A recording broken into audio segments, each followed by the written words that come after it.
Graça e paz a todos que possam estar me assistindo. Eu passo aqui um vídeo curto, né? E no caso aqui vai ser um pouco diferente do conteúdo do canal. Que, como eu já disse, esse canal vai se tratar de falar sobre fatos conspiratórios, né? Sobre a questão da conspiração em si. Antes, porém, gostaria de dar uma definição do que é conspiração. Conspiração significa uma respiração em comum. Então, uma respiração, uma objetivação por um único propósito.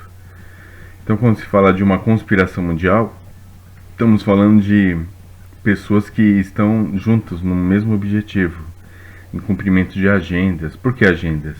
O que você faz numa agenda? Você anota, você programa eventos. Por exemplo, um pastor tem uma agenda de igrejas e denominações que ele vai se apresentar e pregar, certo? Uma banda, um cantor, ele tem uma agenda de shows, aí tem as cidades, as casas de show, os horários. Enfim, uma agenda é uma programação. Então não dá para fazer tudo ao mesmo tempo, até porque a elite, aqueles que governam o mundo, eles são um grupo pequeno, nós somos maioria, né? O povo eles são minoria, né? Embora seja muita gente, em termos de populacionais, somos mais de 7 bilhões de pessoas no mundo. Eu te digo, sem medo de errar, que a elite, a nata mesmo, acho que não chega a 1 milhão de pessoas, né? Existem muitas pessoas que fazem parte desses grupos, né? Como satanistas, são milhões, tal. Mas aqueles que são a elite mesmo, a irmandade mesmo, aqueles que são a elite oculta, o povo das sombras mesmo, esses aí são uma minoria. Então eles se usam, né? Se utilizam daqueles que estão pareados a eles, que estão abaixo na hierarquia. Pensa uma grande pirâmide onde o topo é aquele olho, mas tem segmentos, né, até chegar onde está a massa, o povão. Aí vai ter outras ordens, vai ter maçonaria, vai ter Rosa Cruz, vai ter um monte de coisa, até chegar lá, certo? E eles que estão lá, que são a elite, vão controlando todos que estão abaixo, e os que estão abaixo controlam os que estão abaixo a pedido daqueles, e assim vai indo. Então eles se organizam, é uma agenda, né? E eles estão em conspiração, ou seja, eles respiram num único objetivo. Então eles vão fazendo aos poucos, é uma mudança tão gradual quanto aquela que o sapo, dentro de uma água colocada para ferver, ele não percebe que a água vai esquentando aos poucos. Então é mais ou menos isso que estão fazendo com a gente, o experimento do sapo em água. Pois bem, mas o vídeo de hoje vai ser mais sobre isso não, né? Aliás, né, fazer uma pequena sugestão aqui, ó. Esse é o livro do padre Reginaldo Manzotti, né? Desde já avisando, né? 20 passos para a paz interior, né? Fala um pouco sobre cura interior, emoções. Não sou católico, tá? Eu só estou recomendando porque, como cristão, eu faço leitura de livros católicos e evangélicos. Aliás, quem cursa teologia não vai estudar só livro evangélico, né? Você teria que ter uma visão muito diminuta da verdade cristã se você ficar só com autores evangélicos, né? Na teologia, muitos pais da igreja estão num período conhecido como Igreja Católica, depois do concílio de Constantino, ali, depois de Nicéia. Então não tem como você não estudar, principalmente os reformados, né? Que analisam e gostam muito da herança de Santo Agostinho. Santo Agostinho era um bispo católico, né? Bispo de Hipona, uma cidade aí no norte da África. Então, assim, você vai perceber que não tem muito isso a ver, né? Então, minha sugestão de leitura é também uma leitura inteligente, tá? Porque se você, por exemplo, é cristão do movimento evangélico, você não precisa também abrir mão de ler um livro desse, por exemplo, só porque ele é um padre. Não, você filtra, examinar tudo e retende o que for bom, né? Foi o conselho do apóstolo Paulo. Você examina o que é bom aqui que ele falou que você pode utilizar na sua vida, né? E, né? Mesma coisa que o cristão que é católico, ele pode ler livros de pastores, de teólogos cristãos, evangélicos, ouvir, sei lá, cânticos, hinos espirituais, né, louvores de grupos evangélicos. Mas se ele é católico, ele vai saber separar a coisa uma da outra, né? O importante é que seja uma literatura que te edifique em Cristo, né? Enfim. Mas não foi nem por isso que eu passei. Eu passei aqui para fazer uma pequena leitura. Estou aqui com um e-book que eu baixei. É um pouco diferente, como eu disse, o vídeo, tá? Deixa eu ver se dá para aproximar para vocês verem. Ver se vai dar para ver. Tá vendo? De daqui. A instrução dos 12 apóstolos. Certo? Esse é um texto do segundo século, né, da era cristã, né, que do ano 100 tem alguma coisinha para lá, mas muitos intérpretes interpretam que é no ano 150, mais ou menos, né, da era cristã. Então estamos falando de discípulos dos apóstolos, dos 12 apóstolos, e por isso é conhecido como a instrução dos 12 apóstolos. E eu gostaria, é um livretinho, vamos dizer assim. Eu gostaria de compartilhar com vocês o capítulo 16, que é o último capítulo, consta de 7 versículos, 8 versículos. Eu vou ler aqui para vocês. O fim dos tempos. Vamos lá. Vigie sobre a vida uns dos outros. Não deixe que sua lâmpada se apague, nem afrouxe. Espera aí só um momento, deixa eu diminuir aqui o zoom, que atrapalha um pouco. Nem afrouxe o cinto dos rins. Na Bíblia, o rim está ligado às emoções, né? Fique preparado, porque você não sabe a que horas nosso Senhor chegará. Reúna-se com frequência para que juntos procurem o que convém a vocês. Porque de nada lhe servirá todo o tempo que viveu a fé se no último instante não estiver perfeito. Íntegro, né? A melhor tradução seria inteiro. Perfeito nesse sentido. De fato, nos últimos dias se multiplicarão os falsos profetas e os corruptores, os que corrompem, né? As ovelhas se transformarão em lobos e o amor se converterá em ódio. Aumentando a injustiça, os homens se odiarão e se perseguirão e se trairão mutuamente. Então o sedutor ou o enganador do mundo, o anticristo, aparecerá como se fosse o Filho de Deus e fará sinais e prodígios. A terra será entregue em suas mãos e cometerá crimes como jamais foram cometidos, desde o começo do mundo. Então toda criatura humana passará pela prova de fogo, e muitos escandalizados perecerão. No entanto, aqueles que permanecerem firmes na fé serão salvos por aquele que os outros amaldiçoam, Jesus, né? Porque, como está lá, aquele que foi levantado no madeiro, né?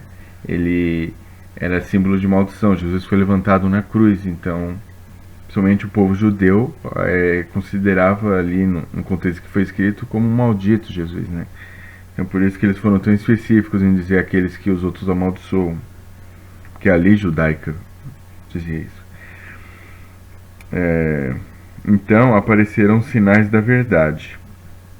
Primeiro o sinal da abertura no céu, depois o sinal do toque de trombeta e depois a ressurreição dos mortos. Sim, a ressurreição, mas não de todos, conforme foi dito.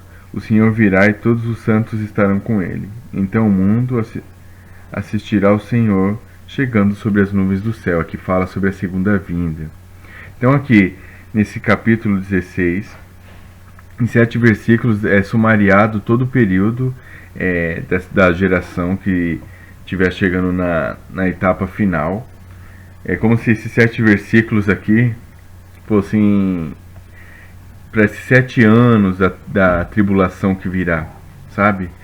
E parece que está dizendo para essa galera que ficou aqui, para eles se prepararem, porque nesses últimos tempos, né, conservar sua lâmpada, como aqui diz no primeiro, vigiar sobre a vida uns dos outros, ter um cuidado, né? Essa é a razão de ser de uma comunidade cristã. Não deixar que sua lâmpada se apague e nem afrouxar o cinto dos rins, cuidar das suas emoções, né? Ficar preparado por não saber a hora que ele voltará. Ter a questão da frequência, não? E assim, se reunir mesmo nos lares, porque a promessa de Jesus é: onde estiverem 2 ou 3 reunidos em meu nome, eu me farei presente. Então aqui não está necessariamente falando de denominação, é uma palavra aqui para nós, né, que somos desinstitucionados, não frequentamos uma instituição com CNPJ, é uma palavra para gente que somos chamados por quem está no sistema de desigrejados, o que é um erro. E eu digo porque é um erro. Essa partícula que começa desigrejados, essa palavra des, ela é uma partícula usada como algo que retira, né? Como algo que retira. Vamos usar um exemplo. Algo íntegro é algo que está inteiro, suas qualidades estão preservadas, ele está ali íntegro, inteiro. Então, algo desintegrado é algo que não está mais íntegro, algo que foi tirado. Essa partícula, ela indica algo que foi tirado. Então, desigrejado seria pessoas fora da igreja. E essas pessoas, elas não poderiam ser salvas, porque a igreja é o corpo místico de Jesus na terra. A igreja é o corpo de Cristo. Então, se você está fora da igreja, você está fora de Jesus. É como se você fosse a vara que não, ou o ramo que não está enxertado na videira. Você seria, então, um desoliveirados, vamos dizer assim. Né? Desvideirado, perdão. Você estaria fora da videira. Essa partícula des é sempre indicando que algo está fora. Então, desigrejados fora da igreja.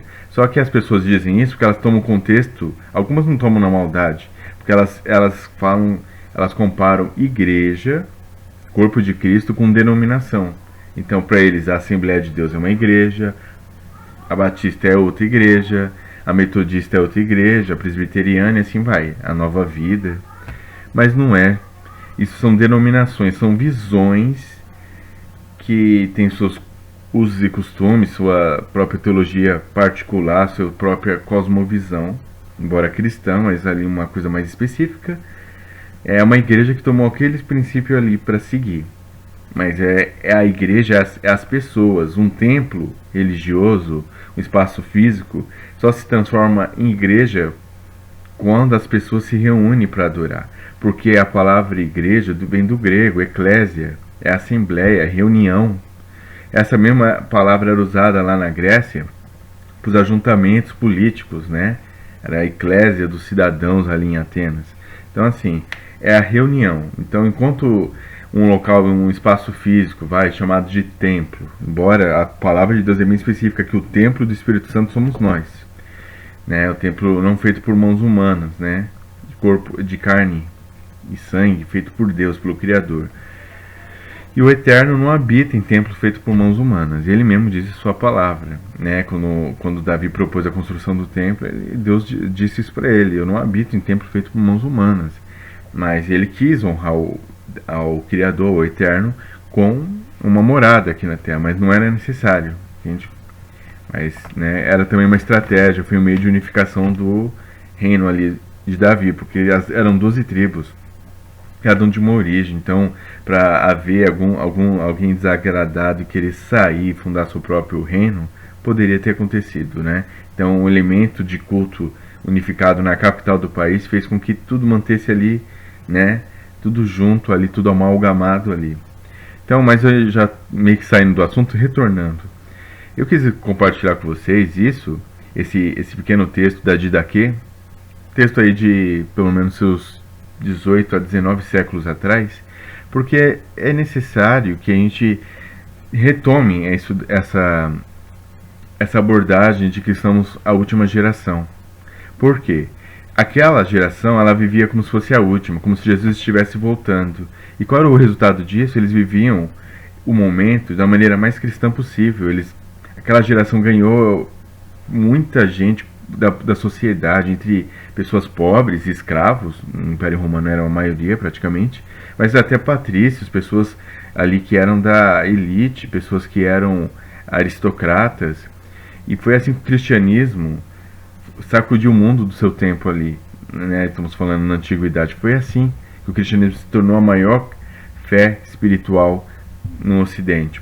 Foi justamente porque essas pessoas, elas viviam na expectativa, né, da parousia, da volta de Jesus, e elas faziam de tudo, observando e guardando as escrituras e tendo comunhão e amor uns pelos outros, e entendendo e fazendo a leitura de que aquela perseguição, motivada por personagens como o imperador Nero, que incendiou a cidade de Roma e culpou os cristãos, e daí veio grande perseguição ao povo cristão, né, e a ponto de pegarem pessoas cristãs, incendiarem elas e à noite usarem elas como tochas humanas, pegando fogo lá em cada, vamos dizer assim, esquina nas ruas de Roma para iluminar a cidade.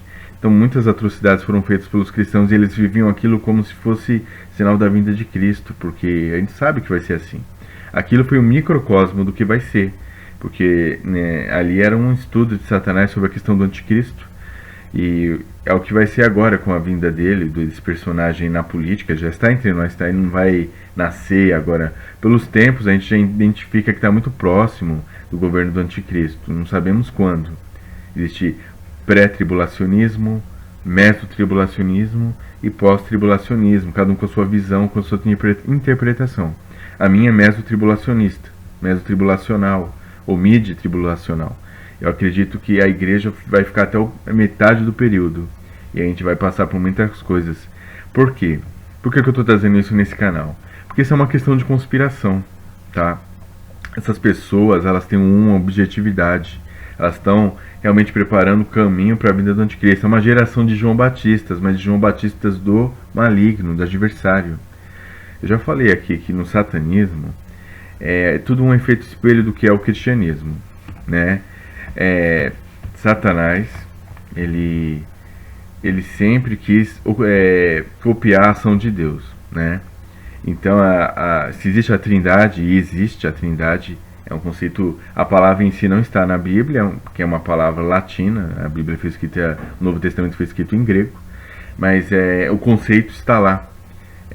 A Trindade é 3 em unidade, é 3 em 1, vamos dizer assim, como uma coisa bem básica para você entender. É como se você pegasse uma pizza e dividisse em 3 partes iguais. Não são 3 pizzas, não são 3 deuses, mas é um Deus só, é um mistério, mas é o máximo que a gente consegue aproximar de figura de interpretação, né? Para se entender, a gente tenta alegorizar a coisa, mas é mais ou menos isso. E então tem a Trindade. O que o Satanás copia? Ele cria a Trindade satânica, que está mais para uma tríade, porque não são uma única pessoa em 3 seres, não. Seria Satanás, o anticristo e o falso profeta. Essa seria a Trindade, né? Pois bem, eles copiam. E se existe o Pai, e Satanás quer se posicionar como Deus, né? Muita gente, quando vai falar do Pai, chama de Deus como se Jesus não fosse nem o Espírito Santo, o que é um erro teológico.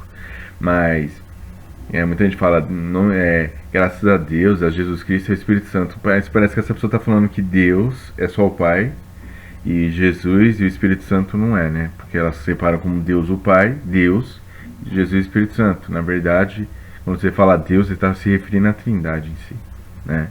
Alguns falam que YHWH, ou Yahvé, ou Yahweh, como alguns pronunciam, seria um nome judaico, um nome no Antigo Testamento da Trindade. Nunca houve uma revelação só do Pai, né?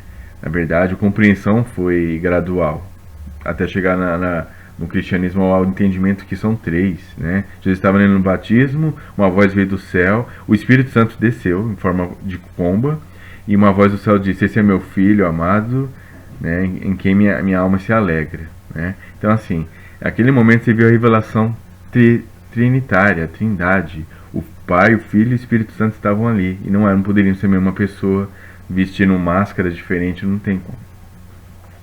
Esse é um outro conceito para um outro momento. Mas o satanismo tem esse efeito espelho, ele tenta espelhar como um lago, ou um espelho, principalmente no tempo da Bíblia, quando fala hoje vemos como um espelho, era um espelho de bronze polido, não era uma imagem perfeita, então não era nítida. Então, assim, era como se olhar numa margem de um lago, assim, de águas um pouco escura, barrenta, não era imagem nítida de você como diante de um espelho dos dias de hoje, que você vê, com aquela exatidão, né? Não era assim nos tempos bíblicos. Se vê como no espelho, era um espelho de bronze polido, era uma coisa que era meio opaca, não tinha essa perfeição e nitidez.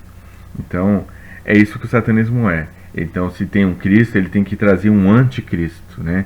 Aí a gente pensa, o anticristo é só o contrário de Cristo. Não, pode ser um falso Cristo, né? Ele não é só contrário, ele é uma versão falsificada de Cristo. Você vê na Nova Era, a versão dele de Jesus Cristo, nossa, como um dos mestres ascensionados, é totalmente diferente do Jesus da Bíblia, é totalmente a favor, de pecados, de autorrealização, bem contrário dos ensinamentos de Cristo. E segue por essa linha. E eu estou dizendo tudo isso por um único motivo: há uma conspiração mundial para fazer você crer que as coisas funcionam de um jeito quando na verdade é outro. Entende? O termo teoria da conspiração, para começar, foi criado pela CIA, a Central de Inteligência Americana. Então você não acha estranho que o termo que hoje em dia se usa para rotular como fake news tudo que está sendo dito, e tudo que está sendo revelado sobre as verdades, eles chamam de teoria de conspiração para ridicularizar? Esse termo veio de uma agência de inteligência que trabalha justamente com manipulação de informações, com o fim máximo de manipular pessoas, manipular as populações, as camadas. A gente tem que manter eles bem ocupados, bem distanciados da verdade, entretido, porque assim a gente controla. Vamos dividir também vários segmentos, pensamentos opositores, porque é dividir para conquistar. Então, entendo, uma das razões do canal se chamar Fatos Conspiratórios é porque não tem nada de teoria aqui. Não estou teorizando. É só você desplugar um pouco aí das suas questões, dos seus preconceitos. É só você olhar para o mundo ao seu redor, tirar o foco de ficar só no smartphone, sabe? Ficar só... Não, olha ao seu redor, você nem precisa acreditar em canais que apresentam esses fatos. Vê por si mesmo. Será que você não sabe ler nas entrelinhas? Será que você acredita em tudo que te vende no jornal? Porque a evolução para esse povo é um fato. Você é cristão, você acredita mesmo que o homem veio de um ancestral comum com macaco? É sério, você não acredita em nada do que está na Bíblia? Você dá mais atenção e a sua volição e o seu amém porque a ciência diz? A ciência não erra, é a Bíblia que comete erros. Então assim, meu objetivo com esse canal e com o nome dele, Fatos Conspiratórios, é mostrar que não existe nada de teoria não, é um fato, né? Eles têm um objetivo comum, e você vai encontrar isso até em Apocalipse 17:17, Apocalipse 17:13 também. Eles têm um objetivo só, que é dar seu poder à besta. Então primeiro eles vão em cada parte do globo conquistando poder, manipulando populações, despistando suas ações. Depois que eles têm poder, a Bíblia fala que serão 10 reis, né, que reinarão de início com o anticristo, 10 regiões econômicas no mundo. Aí depois essas regiões, e existem projetos assim, é só você ver o artigo 4º da Constituição Brasileira, em ter uma questão de uma abertura social, política e étnica com os povos da América do Sul. Então criar como se fosse aquilo que zombaram, né, do Cabo Daciolo, na época das eleições de 2018, de uma Unasul, que ele chamava de Ursal, né? Então criar uma pátria grande, né? E eles querem fazer isso ao redor do mundo, são 10 regiões. A ONU já dividiu o mundo em 10 regiões.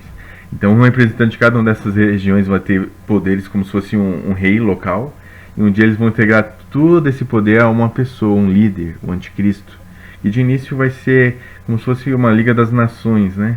Aí depois vão dar o poder todo pro cara, e ele vai mostrar o que ele realmente é. Eu creio que isso daí vai ser na metade da semana.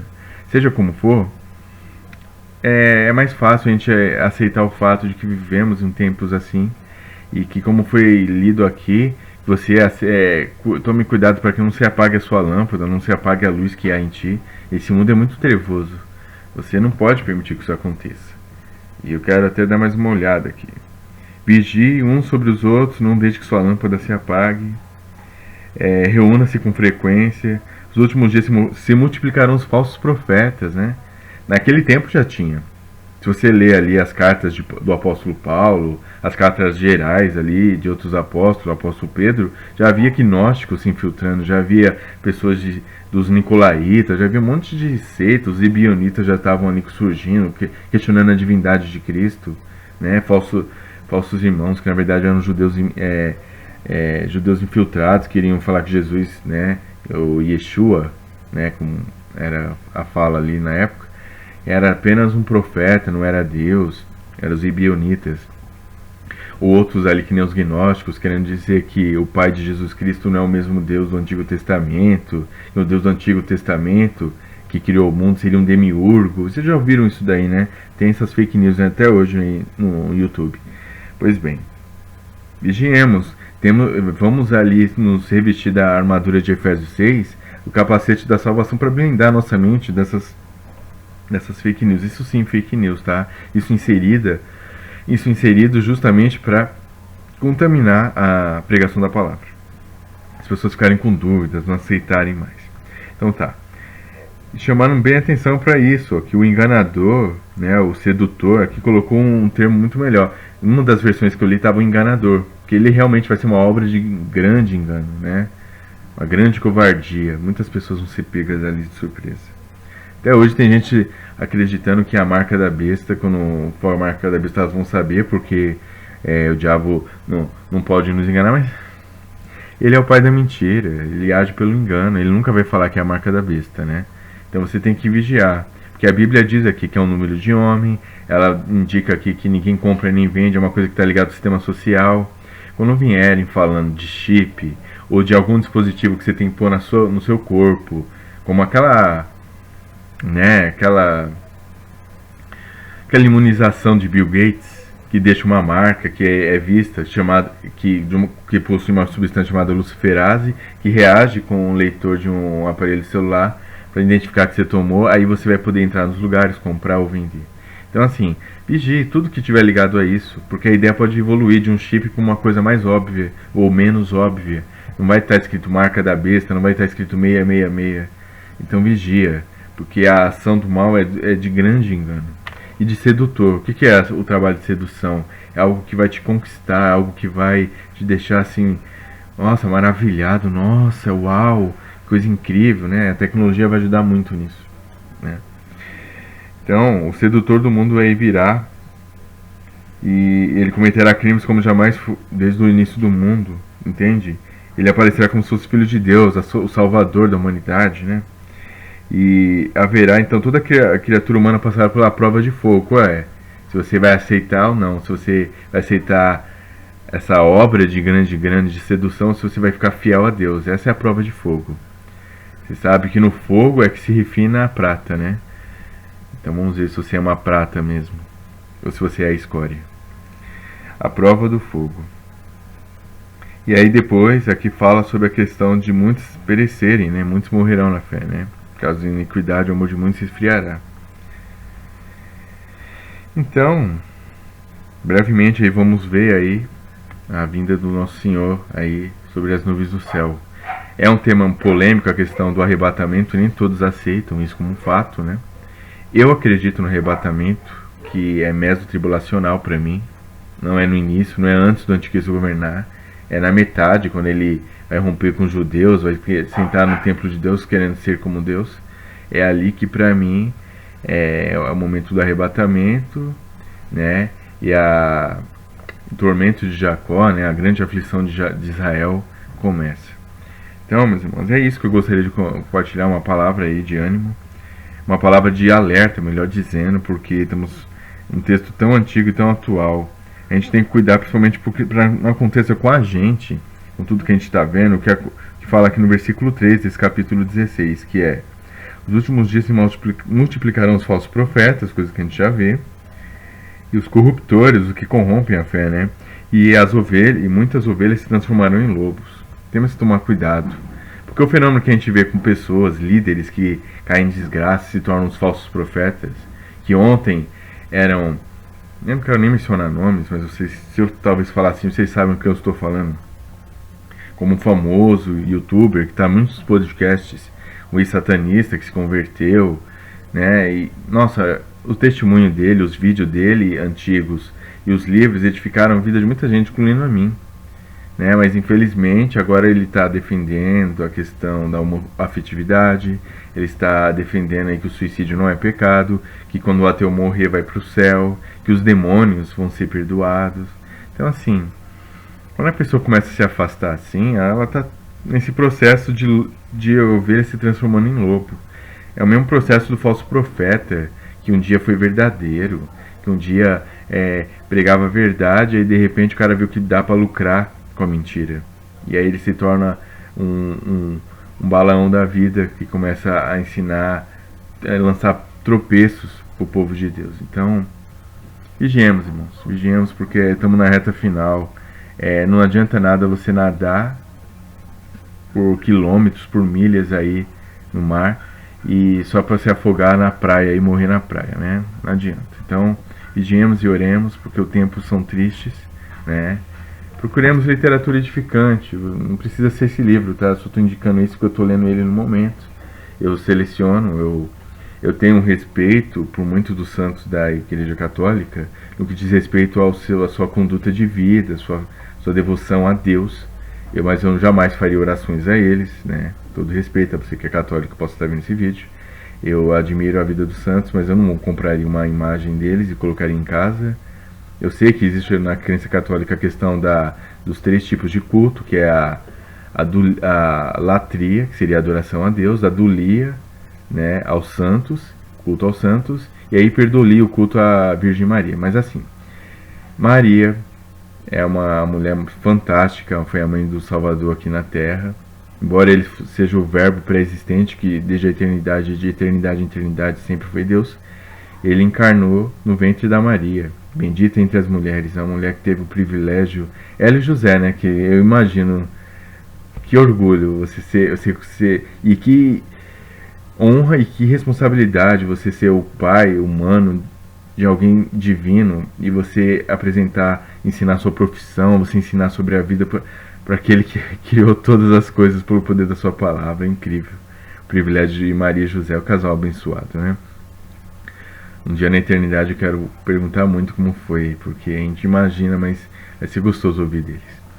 Então assim, eu admiro a biografia de muitos santos, como São João Crisóstomo, um grande nome, o Boca de Ouro, um grande... Quem estuda teologia sabe, os escritos desse homem é muito bom, muito impactante. Eu gosto muito dos pais da igreja, tá? João Crisóstomo, Santo Ambrósio. Santo Ambrósio foi um dos que impactaram a vida de Santo Agostinho. Santo Agostinho ia lá só para ouvir Santo Ambrósio pregar, acho que era na Catedral de Milão, e ele ficava fascinado com as palavras dele, né? Ele era um erudito, ele era do movimento, né, neoplatônico, né, de Plotino, e ele ficou assim maravilhado. E foi um dos motivos, uma das coisas que inspiraram, junto com as orações de Mônica, sua mãe, a ele se converter. Então assim, eu separo as coisas, né? Tem um momento que ele fala de pedir fazer preces a santos, a Virgem Maria. Eu não concordo com isso, mas tem muita coisa boa no livro, tá? Em momento nenhum aqui ele faz com alguns movimento aí neopentecostal que tenta vender bênção, que tenta manipular você, que tenta falar que se você não é próspero você está em pecado, se você não é curado é porque você não tem fé. Não. O ensino é bom na questão que ele está falando aqui sobre a paz interior e sobre daquela questão da cura interior, da cura das emoções. Isso é muito importante, né? Senão a gente tem que lembrar que Jesus veio para nos fazer livres, a gente não tem que estar mais em cativeiro emocional, né? Em nome de Jesus. Então fica aqui essa recomendação de leitura. Se você for maduro o suficiente para saber discernir que não importa se é evangélico ou católico, importa se você está em Cristo. Porque a Igreja de Deus ela é evangélica porque ela está pautada no Evangelho, a palavra de Deus tem que ser a nossa base, e é católica porque ela é universal, ela só pode ser a única igreja, não pode ter igrejas. A catolicidade do Evangelho. Então, católicos e evangélicos, entendam, a Igreja de Cristo é católica e evangélica, não é necessariamente a apostólica romana, nem necessariamente a reformada ou qualquer outra. Igreja é uma só, é a reunião de todos os santos de todas as épocas. É o Deus de Abraão, Isaac e Jacó, não é Deus de mortos. Todos em Cristo vivem, passado, futuro e presente, tudo ao mesmo tempo. Todos conectados na videira que é Cristo. É um grande mistério. Mas fica aí, o objetivo do canal não é ser de viés teológico ou de pregação, mas além de explicar o porquê, além de explicar de onde vem o termo teoria da conspiração e o porquê do nome do canal ser Fatos Conspiratórios, indicar que estamos na etapa final. Desde daqui já se sabe isso, aquela geração já vivia preparada, porque desde aquele tempo já havia uma agenda oculta das trevas, né? Havia povos separados, mas o diabo já estava fazendo laboratório, já estava vendo como ele ia agir para a criação de uma unificação mundial. Porque se você parar para prestar atenção, tudo começa com a visão que Nabucodonosor teve dos 5 impérios, né? Que era um dos que culminaria ali, era o Império Romano.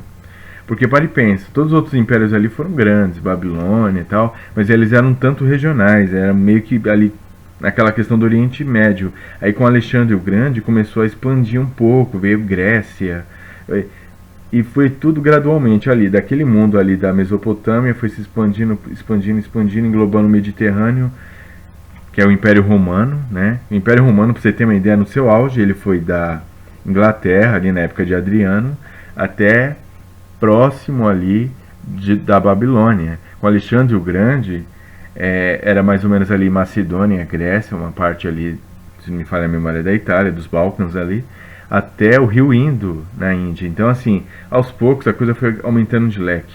Por quê? Porque quando o Anticristo vir, o projeto de poder dele é global.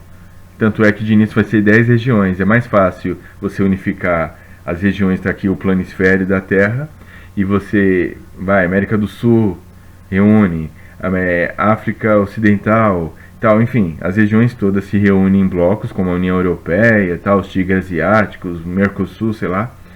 Aí depois você unifica todas essas 10 regiões numa só, aí você entrega para um homem, como Apocalipse 17 indica. Então, tudo é uma conspiração. Estamos muito próximos dessa conspiração. Então, não nos rendamos, lembremos da palavra de Deus. Por isso eu recomendo, leia toda a palavra de Deus. Ela é divinamente inspirada, própria para nos ensinar, nos corrigir, né, nossos caminhos. É lâmpada para nossos pés, luz para o nosso caminho, né, Salmo 119. Mas principalmente que você tenha o entendimento que Mateus 24, você deve muito ler Mateus 24 e 25, e Daniel, principalmente Daniel 9 em diante, Daniel 7, então, principalmente aí em diante, e Apocalipse, na questão escatológica eu super indico, e procure ler também ao longo da história da igreja as visões que a igreja tinha ali sobre como seria isso, e me surpreende muito quando eu li por esses dias, pela primeira vez, a Didaquê. Uma colega de serviço tinha esquecido, eu folheei e achei interessante e baixei aqui e quis mostrar para vocês, porque há quase 1900 anos atrás, mais ou menos no ano 150, os cristãos da época já tinham uma noção de como seria hoje.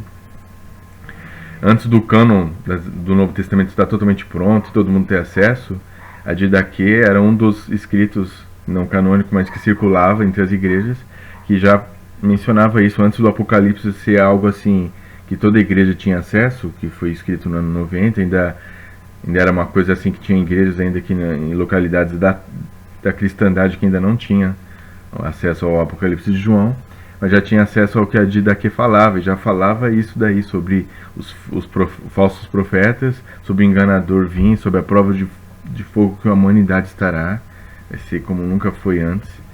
Então, nos cuidemos e nos preparemos, porque virão tempos trabalhosos, tá bom, meus irmãos? É isso que eu queria falar. Fiquem com Deus. Esse é o vídeo da semana. Deus abençoe. Talvez eu poste alguma coisa, mas não minha, assim, um vídeo já pronto de algum outro canal, aí para edificação dos irmãos, sobre a questão das conspirações, ok? Deus abençoe a vida de vocês. Até a próxima.